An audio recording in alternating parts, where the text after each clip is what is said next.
I know in the thumbnail it says very concerned.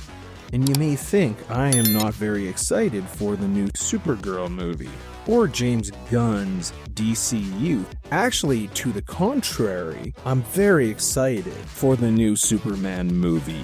I'm telling you, July 11th cannot get here soon enough. However, if I have to be honest, starting with Superman, it seems this could be Warner Brothers' last chance to prove that DC characters outside of the Dark Knight himself, Batman, can bring in audiences. Also, bring us that excitement and passion we have towards these characters in the first place. I wasn't around for the Superman 78, but I sure grew up with that woven into me how the character's essence should be portrayed on the big screen. And no matter how we frame it, Christopher Reeves will always be the benchmark how people would like to see Superman portrayed. On the other hand, I did get the full experience of Batman 89 fever. To this day, I have never experienced the same kind of excitement for a superhero movie. Batman 89 felt like a national event for us, and I grew up in a small city in Canada, so that is saying something about the movie's cultural impact.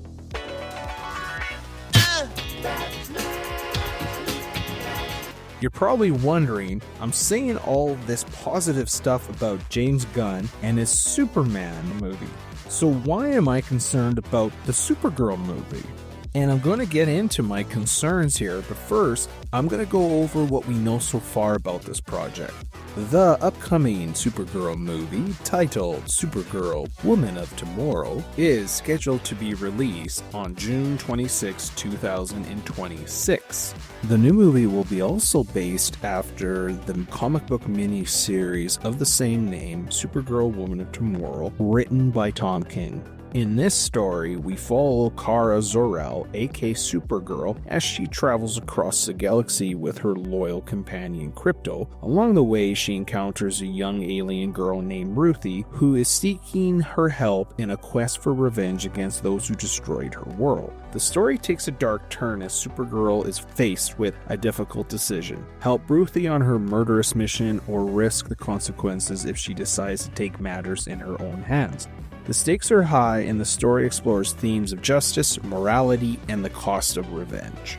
Because this movie is based after this miniseries, we know the movie aims to offer a fresh take on Supergirl, distinguishing her from her cousin Superman by diving into the complex and darker aspects of her character. While Superman's story often emphasizes hope and optimism, this version of Supergirl will explore her struggle with trauma, survival, and finding her place in the universe. And James Gunn has described himself that Supergirl in this adaptation is someone who has lived a much harsher life than Clark Kent, having grown up on a fragment of Krypton and witnessing the death of her people. This aligns closely with the tone and themes of Supergirl, Woman of Tomorrow, which portrayed her as a more battle-hardened, morally complex character compared to the traditional depiction. Principal photography is officially underway and will continue until May. We also got from James Gunn our first behind-the-scenes image from the movie set, a shot of Millie Alcock sitting with her back to the camera in a chair that's adored with the Supergirl logo on it. However, if you look even closer at the image, you can see it appears she is sitting in front of some kind of bar or restaurant. And if anything we can gather from this photo is that this Supergirl likes to have a drink and get down. We also have gotten a second photo posted by Gunn showing Millie Alcock casually sitting on a couch reading a hardcover collection of the comic series Supergirl, Woman of Tomorrow that inspired the title of this movie. And I think this photo speaks volumes as it shows that Millie is doing her homework, she's taking the role serious, and she's probably going to do her best to capture the essence of what Tom King wrote in this story, who Supergirl is. Also, another thing to note is I really like the mischievous look on her face, because I think that's the thing with this Supergirl, and the takeaway when I read this story is the character, yes, is edgy through her experience, but there's this kind of mischievousness to the character as well. Like, she's up to something, or she knows something that you don't know. And I think that's the beauty of Alcock, is that she kind of has that look, that she has some information that you may not be aware of. And another thing to note, I'm not really sure when this photo was taken. Was it before they started shooting? This pic could also give us kind of insight of how her hairstyle will be portrayed in the movie, more as a dirty blonde, because just looking at the artwork and the panels, yes, she's blonde, but it's not that straight, really blonde Supergirl. It's more of a dirty blonde Supergirl, and also a Supergirl who likes to get dirty. Settle down! But seriously, I find it curious they are going with Supergirl for their second movie out the gate. I know a Supergirl movie was part of the Gods and Monsters slate, but it seemed it was going to go into development later down the road. I kinda have mixed feelings about this. Don't get me wrong, I love me some Supergirl action. I grew up with Helen Slater as my Supergirl. If anything came out of that movie, I know for sure every time I saw her on screen, my pants got a little tighter.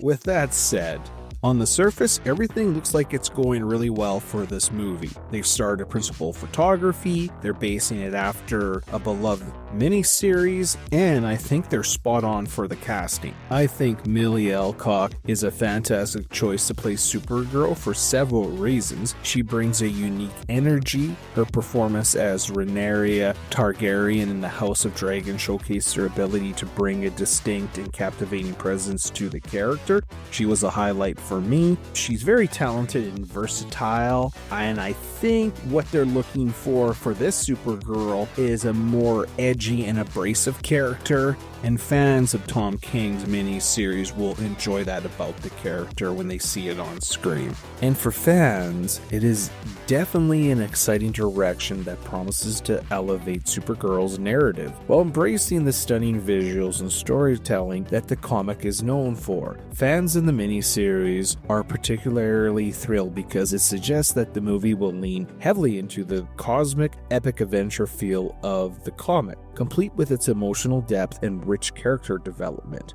But there is a risk for doing this. Adapting Supergirl Woman of Tomorrow into a movie is an ambitious move for DC Studios, and while it has the potential to be groundbreaking, there are significant risks involved. For one, living up to the comic's quality. The Woman of Tomorrow comic is critically acclaimed for its emotional depth, poetic writing, and stunning visuals. Translating such a nuanced, character-driven story into a movie, especially in a genre that often leans towards spectacle, is challenging. If adaptation does not do justice to the source material's tone and themes, it risks alienating fans of the comic while confusing casual moviegoers. And I would go further to say a potential drawback to adapting Supergirl Woman of Tomorrow into film: the story is not traditional, which may disappoint some fans who are expecting a more classic take on the character. Then we have to think about adapting a comic book storyline into a film can be a complex process, and there are many concerns that may arise during the adaptation. There's condensing a long and complex storyline into a feature film may require significant changes or omissions which can upset fans of the source material. For example, look at the Flash movie. They had to make a lot of changes because the problem with sometimes these stories is that so many people already know what's going to happen, and then obviously when you're making a movie, you want to subvert a lot of expectations and you don't want the movie to feel spoiled. You want it to be fresh when the audience views it. And another concern to adapting is the visual elements that work well in the comic book form may not translate as effectively to live action. requiring adjustments to the characters' designs, costumes, and action sequences. Then we have to look at the characters and the storylines that work well in a serialized comic book format, may not be as compelling in a standalone film, requiring changes to pacing, character development, and plot structure. For example, Woman of Tomorrow is basically told through Ruthye, and it's narrated by her this adventure she goes to. So the narration of Supergirl, we never really get firsthand her take on things. And since this is a Supergirl and the focus is Supergirl, what do? Do we do a voiceover with Ruthye and we don't actually get to know the character? Because that's actually one criticism I have of the miniseries is that I feel to some degree Supergirl is more of an enigma to a certain degree. Yes, we are told that she's went through tragedy, but as far as on a movie, I think we need more of emotional. We need to connect more with Kara than we do necessarily to Ruthye, but that's my opinion on the matter. And like I said initially, we have to go back to the concerns how well this movie will appeal to both comic book fans and general audiences. It will require a delicate balance between staying true to the source material and making the movie accessible to newcomers. And not many adaptations has done this very successfully. Like we have outliers like 300. I would say Road to Perdition, but Road to Perdition didn't have the baggage of iconic character like Supergirl everybody knows. Road to Perdition, I think most people might not even know that it was based after a comic miniseries. And then there's Watchmen. Now I personally enjoyed Watchmen and I thought it was a pretty good adaptation, but it had got criticism. Alan Moore's Watchmen is a beloved miniseries to this day, so trying to adapt it, you're not going to appease people. And then if you don't appease the general audience, well, you're shit out of luck. However, despite these reservations and challenges, many successful comic book adaptations have managed to overcome these obstacles and create compelling and enjoyable movies that satisfy both fans and general audiences. It really all comes down to, can the creative team of this movie have the ability to navigate these challenges and deliver a film that honors the source material while also standing on its own as a work of cinema? I don't know. You tell me. Let me know what you think in the comment section. And when you break this all down, there's a lot at stake for this movie to work, such as redefining the perception of Supergirl. This version of Supergirl is darker and more complex than her traditional portrayal as Superman's optimistic counterpart. While this could make her stand out, it's a gamble with a character many audiences may not know well or might expect to align more closely with Superman's hopeful tone. If the movie doesn't strike the right balance between her pain and her heroism, it could feel alienating or too grim. And we've had so many dark depictions of superheroes, The Boys, or even Invincible. We can even go back to just the Dark Knight trilogy, or even Zack Snyder's Batman. Heck, we could even look at Matt Reeves' Batman. And we can't forget to mention Alan Moore's The Watchmen. But I think when it comes to Superman and say even Supergirl, yes, she can have trauma and edginess, but I don't want to see darkness personified in them. These are characters that are bright at the end of the day, no matter what they went through. Then there is also differentiating Supergirl from Superman. Supergirl often lives in Superman's shadow, and the movie needs to establish her as her own unique hero. The upcoming Superman movie will introduce a hopeful, optimistic Clark Kent. In contrast, Supergirl Woman of Tomorrow will focus on Kara's harsher experience in her struggle to find hope. If the tonal differences aren't clear or well executed, audiences might compare the two unfavorably. For this reason, should they have went with a different character than Supergirl for the second film? And don't get me wrong, there certainly are pros for choosing Supergirl as the second film in DC's new universe. For one, Supergirl is a well-known character that audiences are already familiar with, which could help draw in viewers and create a sense of continuity between the movies. And having Supergirl and Superman in the same universe can create interesting opportunities for crossover events and shared storylines. For example, Supergirl is making her cameo appearance in the Superman movie, and that potentially can create the same kind of buzz like Gal Gadot's appearance in Batman v Superman, which when it came to her solo movie, a lot of people were looking forward to it and there was a little bit of hype for it. Hopefully the same reception will happen for Millie Alcock in her appearance in the Superman movie.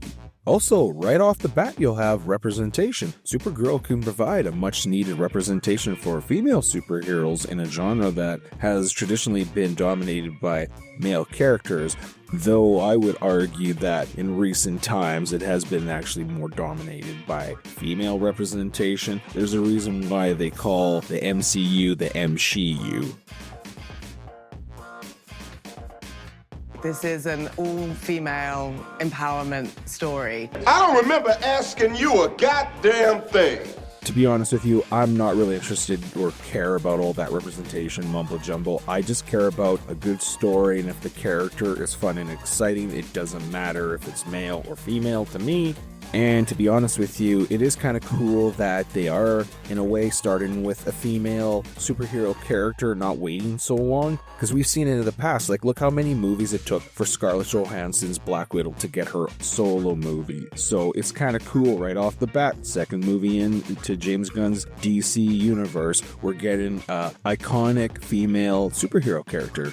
However, as I mentioned, there may be inevitable comparisons between Superman and Supergirl, which could detract from the latter's ability to stand on its own as a unique character and story. Then there is oversaturation, with multiple iterations of Superman and Supergirl already existing in film and TV. Some audiences may feel fatigued by yet another version of this character. I mean, we just did get Supergirl appearing in the Flash movie, and just like Superman reboot, people are gonna probably like, oh, we're getting another revision of Supergirl, we just got it.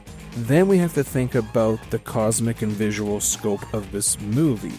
The comic takes place across alien worlds, featuring bizarre landscapes, dangerous environments, and diverse alien species. Bringing this vast, visually rich universe to life on screen requires a massive budget and top-tier visual effects. Poor execution or underwhelming visuals could make the film feel lackluster, especially as audiences compare it to other visually stunning sci-fi franchises like Guardians of the Galaxy or Dune. And just looking at the elements required for this movie, it's going to be expensive commercially to produce. In any type of movie like this, we always know the special effects are going to be costly. The movie is set in space. The need for visual effects to create alien worlds, spaceships, and other fantastical elements always are very expensive to produce. But then there's the production design for a movie like this, creating realistic, immersive sets and environments that capture the feel of a space fantasy world could require significant resources and expertise. And then we have the talent cost. Then there's the location cost, depending on where the movie is filmed. There could be additional costs associated with shooting on location or renting the studios. All of these factors could make Supergirl Woman of Tomorrow a costly project to produce. However, like I said, if executed well, the unique setting and story could also make it a standout movie in the superhero genre. Knowing all this, regardless what happens with James Gunn's Superman movie, this movie is a huge box office risk for the studio. Cosmic space opera style movies can be a hit and miss at the box office. For every Guardians of the Galaxy, there is John Carter. Given the high stakes of rebooting DC's cinematic universe, a poorly performing Supergirl movie could damage the new franchise's momentum, especially if Superman becomes a juggernaut. It's also competing in a crowded superhero market where audiences are increasingly selective about which movies they watch at the theaters. The bottom line, even if Superman is a huge hit, James Gunn's DC reboot reputation, if this movie fails, could be hit. The new DC universe has a lot riding on its early projects, including Superman and Supergirl Woman of Tomorrow. If this movie underwhelms, it could hurt the perceptions of the rebooted DC universe and raise doubts about the creative direction under Gunn and Safran. The stakes are even higher given the mixed track record of DC films in recent years. And it's real hard not to be concerned with Gunn putting so many projects in production before Superman or Supergirl have been released. As some critics have pointed out, DC Studios may be jumping the gun by trying to replicate Marvel's post-Endgame production schedule before they've even established their own Iron Man. Moreover, DC Studios CEO James Gunn has acknowledged that their plans are subject to change based on the success of Superman. As he put it, The DCU could be over before it begins if the reboot doesn't perform well. That being said, Gunn and his team are taking steps to mitigate these risks by prioritizing finished scripts and standalone stories that can stand on their own merits regardless of how the larger DCU develops. Ultimately, only time will tell if their approach will pay off.